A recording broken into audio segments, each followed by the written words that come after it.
le marché des alternatives aux produits animaux. Un podcast du LIT Ouest-RL.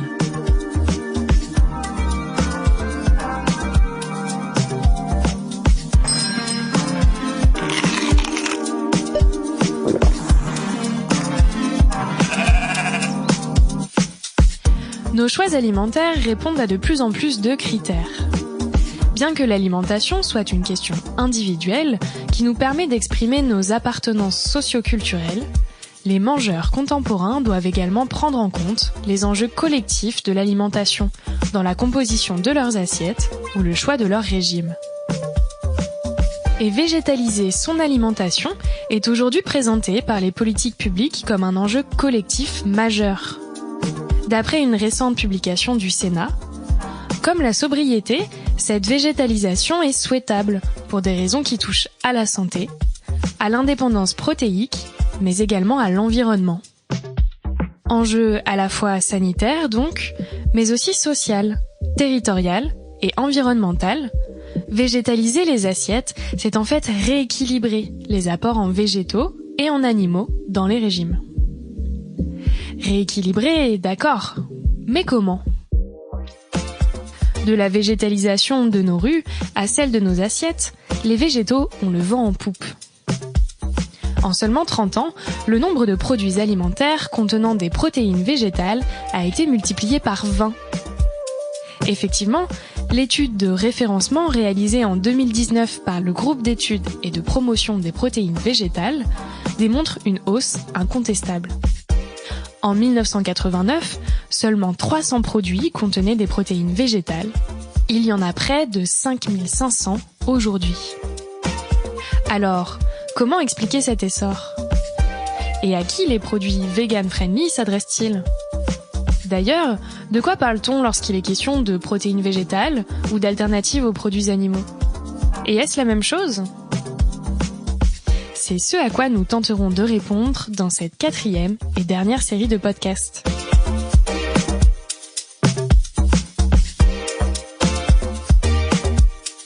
Épisode 5.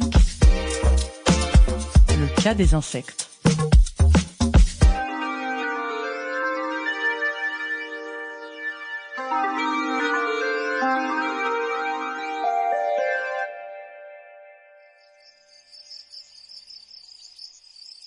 L'entomophagie.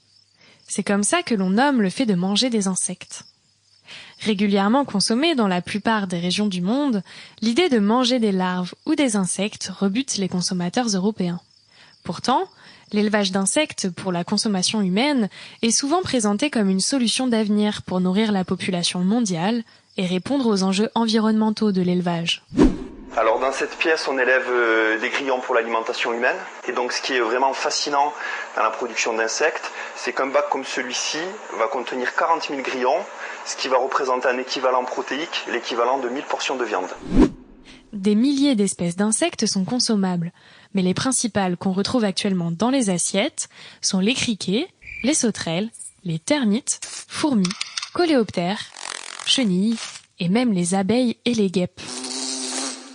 Ils peuvent être consommés en tant que partie intégrante de l'assiette, mais aussi en tant qu'ingrédient de préparation, comme de la farine par exemple.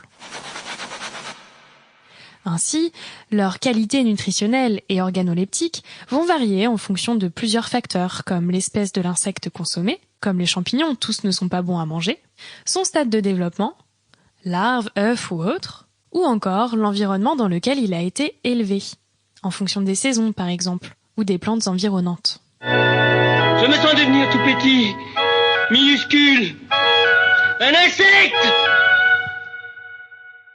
En 2020, une étude a comparé le profil nutritionnel des pâtes aux œufs réalisées soit avec de la farine d'insectes, des vers de farine et des sauterelles notamment, soit avec de la farine végétale, aux lentilles et aux haricots blancs.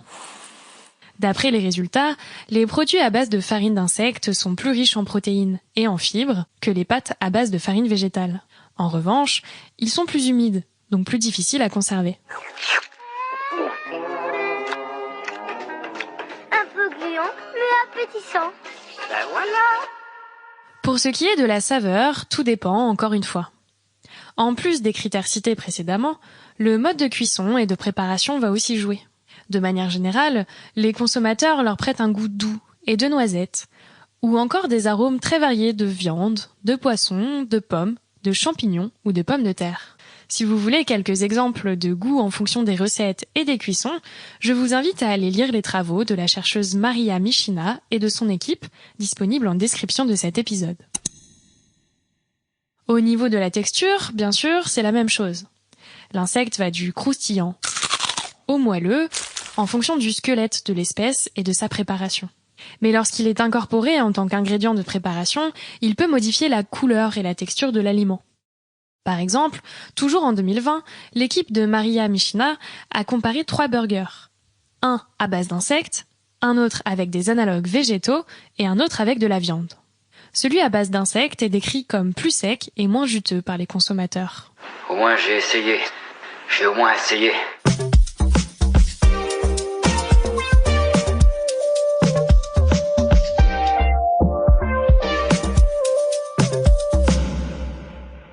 Mais les qualités organoleptiques des insectes sont difficiles à évaluer en Europe, car elles sont influencées par plusieurs facteurs externes. Comme pour les analogues végétaux ou la viande in vitro, la familiarité avec les insectes en tant que nourriture va faciliter son intégration dans les pratiques culinaires. Il a été démontré dans la littérature scientifique qu'une information préalable sur les effets positifs des insectes sur l'environnement augmentait la volonté de les consommer. C'est également le cas lorsqu'ils sont utilisés dans des aliments familiers et lorsque l'on assure aux consommateurs que les insectes ne seront pas visibles entiers. Non, je veux pas les voir. En 2019, une étude sur la disposition à payer des consommateurs en Italie pour des produits à base d'insectes par rapport à leurs analogues conventionnels a montré que les consommateurs étaient prêts à payer plus pour des pâtes à base de farine d'insectes, mais nettement moins pour des cookies ou des barres chocolatées. Prenez un cookie. Mangez-le, je vous promets que ça ira beaucoup mieux. Cette différence peut s'expliquer par la dimension hédonique des sucreries. Elles ont une valeur affective plus forte et sont plus rattachées au plaisir de manger que les pâtes. Cela entraîne un rejet plus fort des consommateurs à l'idée d'y ajouter des insectes, un ingrédient connoté de manière beaucoup plus négative. Dans cette étude, le genre des consommateurs ne joue pas sur la disposition à payer, mais l'âge, si. En effet, les jeunes ont davantage tendance à vouloir tester de nouveaux produits. Ils sont donc plus curieux et intéressés à l'idée de déguster des insectes. Je ne connais pas la peur. Mais quoi qu'il en soit, les consommateurs sont toujours plus prêts à essayer le produit plutôt qu'à l'acheter au même prix qu'un produit conventionnel.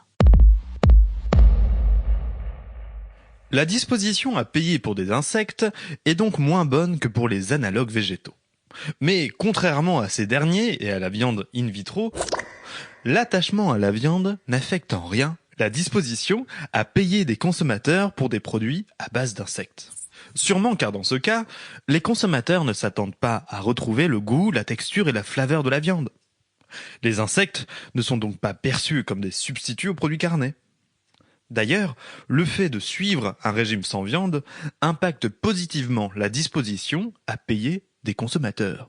Donc c'est un burger un peu particulier parce que ce n'est pas de la viande et là on a la réponse à notre question. En réalité, la viande est remplacée par une bouillie d'insectes, en l'occurrence c'est des vers de farine.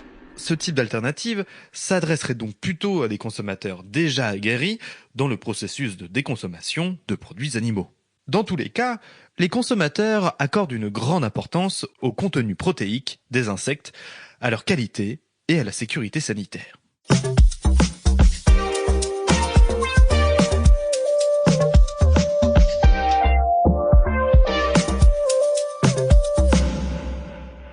Ainsi, ces dernières années en Europe, certains insectes sont passés de la catégorie de nuisibles à celle d'animaux de ferme. Puisque leur consommation pour l'alimentation humaine et animale est autorisée depuis peu, leur statut en tant qu'animal d'élevage n'est pas encore bien défini. C'est pas très net tout ça. La diversité biologique des insectes rend difficile la mise en place consensuelle et unique de protocoles ou de pratiques visant le bien-être des insectes d'élevage. Bien que le grand public et les médias ne se soient pas encore emparés de cette question, il est fort à parier qu'elle se posera dans les mêmes termes que pour les animaux d'élevage actuels dans les prochaines années. Mais alors croyez-moi, là ça va faire du bruit. Ces questions de bien-être des insectes sont déjà posées par les professionnels de l'entomoculture, la culture des insectes, et les consommateurs de ces nouvelles productions. Par conséquent, si la production d'insectes peut répondre aux enjeux nutritionnels et environnementaux de la transition alimentaire, elle pose les mêmes questions que l'élevage actuel en termes d'éthique. D'ailleurs, cette année, cette problématique sera abordée lors du colloque annuel de la Société française pour l'étude du comportement animal, le 26 mai 2023 à Tours. Avis aux amateurs!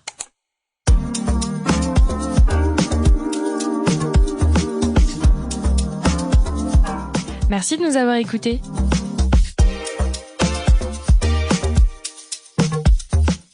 C'était notre dernière série de podcasts. Vous pouvez toutes les retrouver sur Encore, Spotify, la chaîne YouTube du Lit Ouesterel et bientôt sur notre site internet. Un grand merci à tous de nous avoir suivis. On espère que ces 4 séries autour des comportements de consommation et en particulier autour de la consommation de produits carnés vous seront utiles.